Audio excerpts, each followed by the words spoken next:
Well, people don't tend to breed well. I mean, I saw that the birth rate thing is kind of in the news-ish. There's more people that are kind of talking about it. They're saying, hold on, why are we not having kids anymore? Why is it in like Western countries, Westerners aren't having any kids? Well, when the future looks really bright and it looks like there's a future there, people tend to breed more. When the future doesn't look so bright, when it looks kind of bleak, people tend to not breed. This happens in the animal kingdom too, actually. I mean, for those of you who don't know, I mean, like, I'm a fan of marsupials, and, how it works in the kangaroo world is that, like, a kangaroo mother will give birth to two joeys. Or not birth, but like, two embryos will be fertilized, and one of them will go into embryonic diapause. The other one might get born and then become a joey, go in the, crawl up, go in the pouch, and become a kangaroo. And the other embryo, which is already fertilized, can kind of sit, and their physiology can control when that joey is born, and they can do that for like reasons we don't fully understand. And it's based on food scarcity, based on what they think is going on in the world, and and if they feel as though it's okay to bring another joey in. And that is the case. And human beings do basically the same thing. They just do it a little differently. They just do it by, not having kids. They say, oh boy, things don't look so good, so I'm not going to have any more kids. And that's what ends up happening. And can that be changed? Absolutely. Yeah, absolutely can be changed. But the only way it gets changed is that you have to actually be realistic about where things are going. Like, first of all, you can't have the government stealing all your money. Like, that's for starters. Like, the taxes got to come way down. And I do mean down to something like maybe 1%. That's not a joke. I'm not messing around. Like seriously, like 1%. The government needs to shrink to almost nothing. Like, and that includes military, by the way. All those guys who can't march in unison, like that has to come down to like almost nothing as well. The standing army thing just really, the U.S. isn't supposed to have a standing army anyway. It's not really designed to have a standing army. It shouldn't have one. So no, all of that can be shrunk too. And then you also have to not have a handful of people claiming they own all of the land. Like, you can't do that. This is the same problem Sitting Bull ran into, where it's like, okay, well, how much of this land is yours? Well, it's all of it. Like, okay, dude, it doesn't work. Come on. What would any rational adult, if let's say you have a daycare center and you've got, 30 kids there running around, screaming, playing, having a great time, and one of the kids, decides he or she wants to own all the toys, and they start going around and taking all the toys. What would any rational adult do? Any rational adult would say, listen, okay, look, Donnie or Herschel or whatever, like, dude, you guys, you can't just claim everything is yours. You don't get to do that. Are you playing with that toy? Okay, then you can continue to play with that toy. But you know what? The other toys are for the other kids too. You can't just claim you own everything, right? I've been over this a number of occasions. Like, how did you become a landowner? Why did the founders of the U.S. say you had to be a landowner to vote? Right? Boomers get this all wrong. They say, oh, well, they should, you have to pay a bunch of money, to buy my $1 million boomer house. It isn't worth any of that. And then you can vote. Like, you guys get it all wrong. No, you became a landowner in like 1802 by just going a few miles west and then claiming that land is yours, fencing it off, start living there, and start taking responsibility. That's all you did. That's how you became a landowner. That was the reality there. And like, well, but we took it from the natives. Yes and no. Yes and no. That isn't 100%. I know the way that the history is sold to people, that's not always 100%.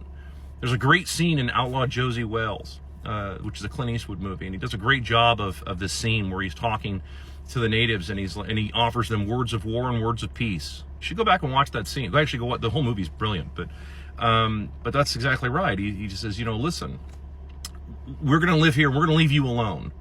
And if we have extra food, you're welcome to some of it. But, we're going to live here and be peaceful and just leave you guys to be. Or we can have this out and have a big war. Which one do you want to do? Right? Well, that kind of thing did happen. On both sides, by the way. I mean, that's come on. That's both sides. That isn't a one-sided thing. So, all of that said, it's like, well, I mean, the U.S. exists as a result, and we're here. Okay, well, so do we want to keep our birth rates? Do you want to maintain birth rates? Well, then you have to let the government shrink substantially, and that includes all the state and local governments too. I would suggest you get rid of the family court system categorically. Like, I would just get rid of it altogether. No more taking half a man's, wealth or more. I just saw that there was that divorce with that one guy, the Richmond, north of Richmond, and she wants, like, she didn't even get half. It's like 60%. It's like, yeah, that's really not a good idea to do stuff like that. On either side, I would say that about anybody. So, I mean, that's egalitarianism, is it not? So, you need to do that, and you need to stop treating your men terribly by taking all their money and by making it near impossible for them to function in their own country. And you also need to stop replacing them. And you had to know that was coming, right? You can't just keep replacing your men with cheaper and cheaper and cheaper labor to prop up your worthless currency, which is exactly what's happening. And that's and I've been over the reason for reasons that I've gone over dozens of times. You can go back and find other previous videos if you want, if you're new. And you like, dude, I've gone over this a lot. This is just to prop up this worthless currency. If, well, but then what happens if the dollar collapses? That's when you run the risk of being on the verge of a renaissance. The dollar collapsing puts you on the verge of possibly having a goddamn renaissance at that point. Because then there's no more there's no more theft through inflation. Inflation is just straight theft. And if you have to work for a bunch of dollars and they can print it out of nothing, that's theft. That's all that is. So, yeah, if you want your birth rates to come back up, you need to deal with your currency. And of course, that's part of that's number 2 on the list, right? The 2 of the 5 that I teach.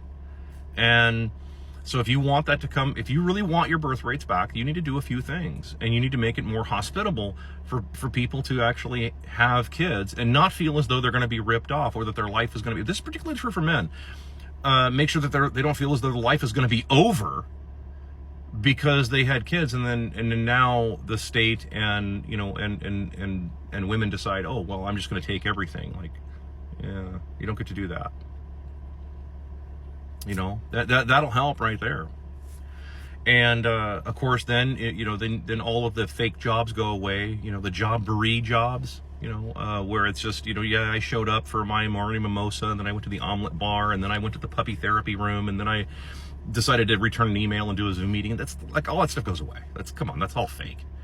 That's all fake. If you're doing, look, if your job allows you to sit at a beach someplace and do a Zoom meeting periodically and just put it on mute and block the camera so you can sit at a beach and do nothing, that's a fake job.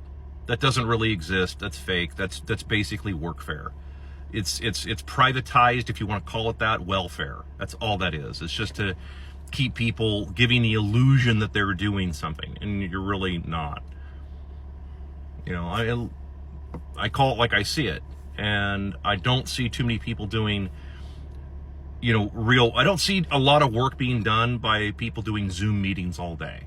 There just doesn't seem to be a whole lot getting done that way. There just seems like there's other stuff that could be, especially out in the real world, that 99% of us have to live in. We're not talking about the uber 1% that are just trying to figure out how they can scam people, right? The people running scams all the time. We're not talking about those people. We're talking about the 99% of us who don't run scams, who are just trying to, so for us, it's like, no, you're going to actually have to probably do some real work in the real world.